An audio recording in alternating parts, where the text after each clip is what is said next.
ඕකනේ අපෙන් අහලා තියෙන්නේ. දැන් ඔය කුඩා පොදු ගුණාකාරය ගන්නේ මෙන්න මේ තියෙන ප්‍රකාශන තුනේ. හොඳද? මේ තුන් දෙනාගේ කුඩා පොදු ගුණාකාරය ගද්දි පුතේ මං කියලා දෙනවා චූටි ක්‍රමයක්. ඒක ඒ විදිහටම යොදා ගන්න. ඒ ක්‍රමය ඇත්තටම ලේසි.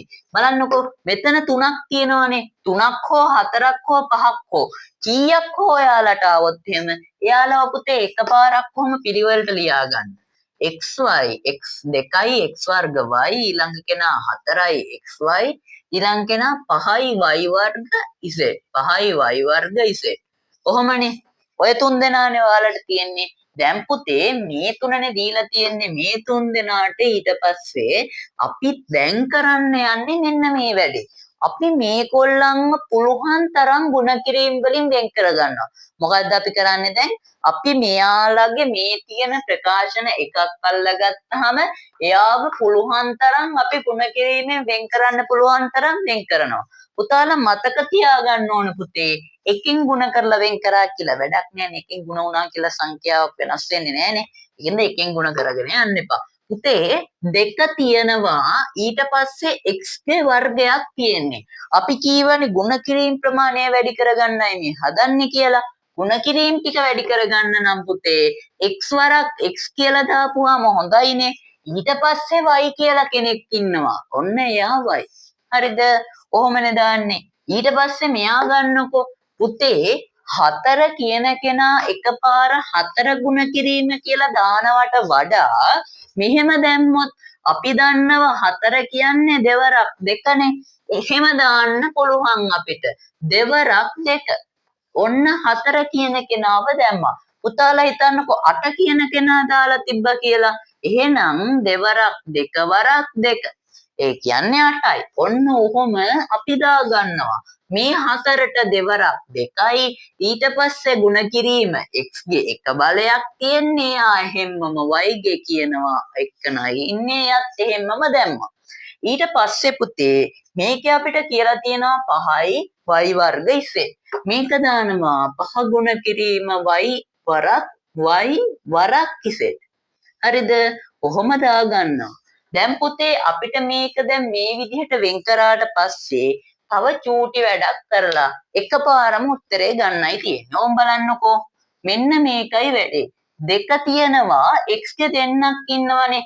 දෙකේ එකයි නම් පුතේ එක දැම්මා උඩින් x ගේ දෙන්නෙක් ඉන්න හින්දා පුතේ x ගේ උඩින් දෙක දැම්මා y ගේ එකනයි ඉන්නේ පුතේ ඒක හින්දා y ට එක දෙකේ පුතේ මෙතන දෙන්නෙක් ඉන්නවා ඒක හින්දා උඩින් දෙක දැම්මා x ගේ එකනයි y ගේ එකනයි ඒක හින්දා ඔන්න ඔහොම එක එක දැම්මා දැන් මෙතන පහේ එකනයිනේ පුතේ පහ අය වෙන් කරන්න පුළුවන් පස්සරක් එක කියලානේ එහෙම වෙන් කරා කියලා වැඩක් වෙන්නේ නැති හින්දා වෙන් කරන්නේ.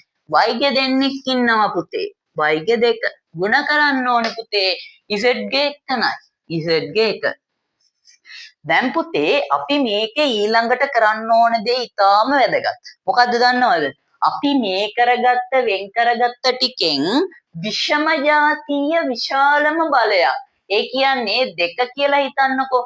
දෙකේ පළවෙනි බලය දෙකේ දෙවෙනි බලය. පුතේ පළවෙනි බලයට වඩා දෙවෙනි බලය විශාලයිනේ. අන්න ඒකින්ද මේ දෙවෙනි දෙකේ වර්ගය කියන කෙනාව තෝරගන්නවා.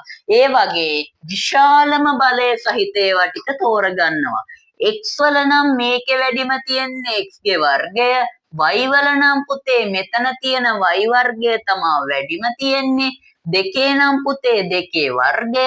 ඒ පහේ නම් පුතේ පහේ එක. z වල නම් z වල එක.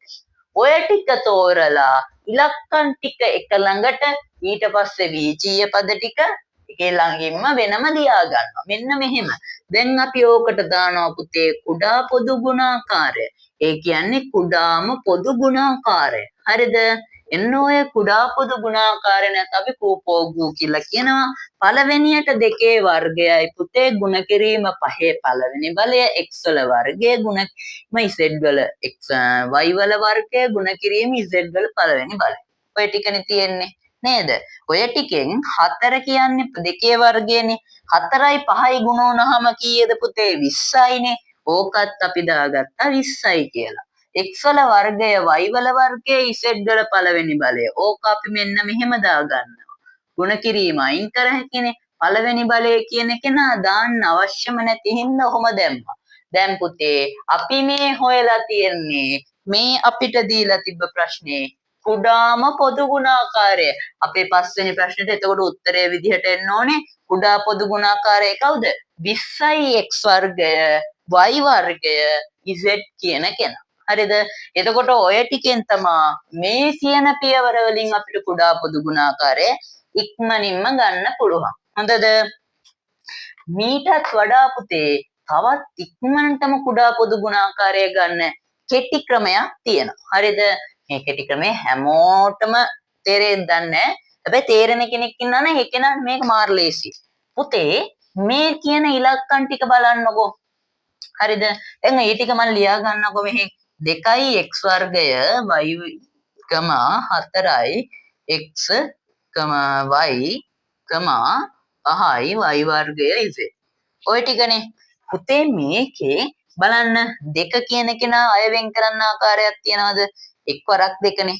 එකෙන් වෙන් කරාට වැඩක් නැහැ. y නම් මෙයාගේ නම් y x වර්ගයක් කියනවා. ඊට පස්සේ y ගේ පළවෙනි බලය. පුතේ ඔය හතරවෙනි 4 කියන කෙනා අපිට දෙකේ වර්ගය කියලා වෙන් කරන්න පුළුවන් නේද? එක් වරක් 4 නැතුව අපි දෙකේ වර්ගයෙන්ම වෙන් කරන්න පුළුවන් නේ. ඒකින්ද පුතේ අපි මේකට දානවා දෙකේ වර්ගය කියලා. හොඳද? එහෙම දාගත්තා. ඊට පස්සේ පහ වෙන් කරන්න බෑ. x y z x y වර්ගය කියන කෙනා y වරක් y කියලා වෙන් කරයි. දැන් පුතේ මේකේ එකිනෙකට විෂම જાති. ඒ කියන්නේ පුතේ එකිනෙකට වෙනස්. සරල කතාව මෙච්චරයි. මේ වගේ එකිනෙකට වෙනස් වැඩිම බලයක් සහිත පද ටික වෙනම තෝරගන්නවා. මෙහෙමයි ඕක කරන්නේ. දෙකේ වැඩිම බලය මෙතන දෙකේ එකක් තියෙනවා. මෙතන පුතේ දෙකේ දෙකක් තියෙනවා. එතකොට මෙයා වැඩිමනේ. මෙහා දෙකේව නෑනේ. එතකොට මෙයා වැඩි. ඊට පස්සේ පුතේ x වල බලනවා. x වල වර්ගය එයාව තියාගත්තා. x වල පළවෙනි බලය සෙට් වෙන්නේ නෑ. මෙතනත් නෑ x වල බලයක්. එතකොට x වල වර්ගයනේ වැඩිම. එයාවත් ගත්තා. ඊට පස්සේ පුතේ z බලනවා. z වල මෙතන නෑ. මෙතන එකයි. මෙතනත් z වල පළමු බලය ඊට වඩා ලොකු එකක් තියෙනවද බැලුවා. මෙතන 5 වැඩක් නෑ. මෙතන ඔන්න y වල වර්ගයක් තියෙනවා නේද? y වල වර්ගයක් තියෙනවා. එන්නේ ආව ගත්තා. z වල දැන් බලනවා. z කෙනෙක් ඇත්තෙත් නෑ. z කෙනෙක් ඇත්තෙත් නෑ. z කෙනෙක් ඉන්නවා පුතේ. z වල එතකොට පළවෙනි බලය තමයි මේ ප්‍රකාශන තුනෙන් තියෙන විශාල බලය වෙන්නේ. ඊට පස්සේ අපි දැන් බැලුවා z බැලුවා. හැබැයි පුතේ 5 බැලුවේ නෑ. 5 නෑ. මෙතනත් 5 නෑ. හැබැයි පුතේ මෙතන 5 පළවෙනි බලයක් ඉන්නවා. එයා තමයි විශාලම. දැන් පුතේ මේ අපි රවුම් කරගත්ත ටික වෙනම ගන්නවා යටට. ඒ කියන්නේ දෙකේ වර්ගය අපි දන්නවා 4යි. ගුණ කරන්න ඕනේ පුතේ 5 කියන කෙනා ගුණ කරන්න ඕනේ පුතේ x වර්ගය ගුණ කරන්න ඕනේ පුතේ y වර්ගය මෙයාවත් ගත්තා මෙයාවත් ගත්තා මෙයාවත් ගත්තා මෙයාවත් ගත්තා ඊට පස්සේ මෙයාවත් ගත්තා ඔන්න ඔහොම දාගන්නවා ඊට පස්සේ 4යි 5යි කීයද 20යි x වර්ගය y වර්ගය z කියලා ඔන්න ඔහොම ලියනවා පුතේ කුඩා පොදු ගුණාකාරය ගන්න ඔයාලට මේ පියවර වලට වැය වෙන කාලය තප්පර ගානකින් කියන්නේ කරගන්න පුළුවන් වැඩක් එතකොට මේක. ඔයාලට මේ ක්‍රම දෙකටම හදන්න පුළුවන් හදන කෙනෙක්ට හදන්න කියන්නේ මේක අමාරු නම් ඔයාලට තව වෙන ක්‍රමයකට මේක කරන්න පුළුවන්. හොඳද? මොන ක්‍රමයකට කරත් ඔයාලට හම්බෙන්න තියෙන ලකුණු ප්‍රමාණය හම්බෙනවා. හරිද? උත්තරේට ලකුණු ප්‍රමාණය හම්බෙනවා. එතකොට පුතේ මේ ක්‍රමයට කරත් ඔයාලට පැටලීමේ තියෙන අවස්ථාව 90%කින්ම අඩු වෙනවා. හැබැයි මේ ක්‍රමයට හදනවා නම් පැටලෙන්න තියෙන අවස්ථාව 50%කින් විතර වැඩි වෙනවා. කියන්නේ හැමෝටම මේ ක්‍රමයට හදන්න කියලා නෙමෙයි මං කිව්වේ. හදන්න පුළුවන් නම් හදන්න. හරිද? එහෙනම් අපි යන්කෝ ඊළඟ